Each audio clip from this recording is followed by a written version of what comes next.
One thing I would like to say before this poem is thank you to each and one of my family and friends for helping me with mental health issues throughout my life, because I give it all to you guys up there.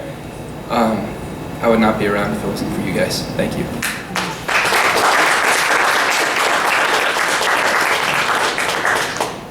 This poem is called Commemorative Poem to Thomas. Thomas, you were the only one there when I was bleeding on the bathroom floor. You were the only one there for me behind those locked doors. I remember the text, "Are you okay?" And what I decided to share was, "I'm good," smiley face, as I heard my mother's phone buzz from downstairs. I sometimes think it's so unfair to live in a self-inflicted nightmare wherein fake smiles and fake stares of what my face is forced to wear, because seeing the ones I love in pain is too much to bear. You taught me that smile, Thomas. You taught me that stare, Thomas. You taught me what to wear, Thomas. Long sleeves and long pants. You're the voice in my head that rants. How much longer will we dance this dance? That is my question. Thomas, you are my obsession. You are the progression of how my happiness lessens. The self-critic filled with aggression. The self-regression of my expression that gives all I hold precious in trade for my protection. That wants reflection and then correction to reach this illusion of perfection so we don't have to face rejection from other people's perception. Thomas, you are the personification of my depression.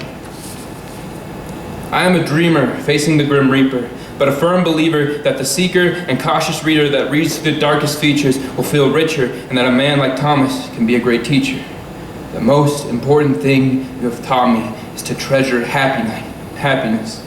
Because life is anything but fabulous, and it will try to beat you down until you wish you didn't exist. You drag me down, down, down to the cement ground with a series of mental breakdowns with voices in my head that echo and rebound until I drown in the sound. Smiles are something you taught me to treasure when they come around. Laughter is something you taught me to treasure when it is the only sound that surrounds. Happiness is something you taught me to treasure when it is found.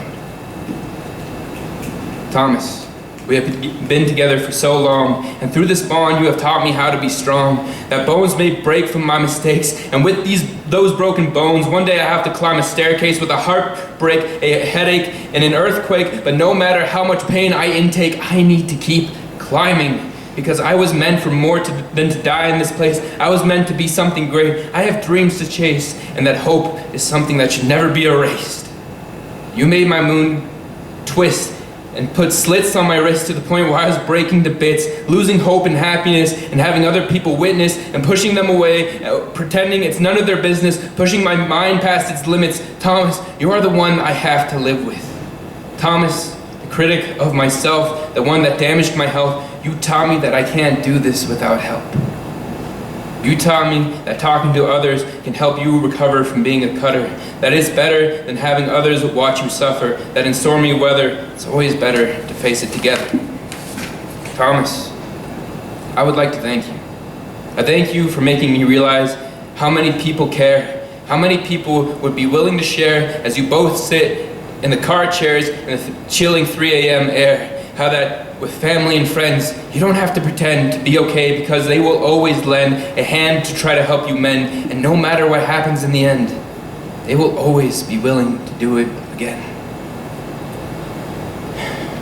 Thank you for putting me through the darkest night and one of my hardest fights, filled with fright, and that gave me the insight that everything may not always be all right. It may not be a delight, but that there is always light at the end of the tunnel. Thank you for showing me the daylight that made me realize how important is my life.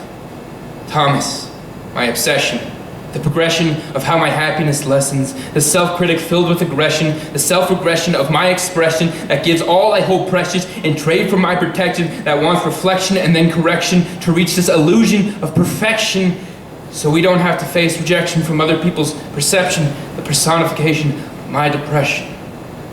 Thomas, I say thank you and goodbye, so we meet again. Thank you.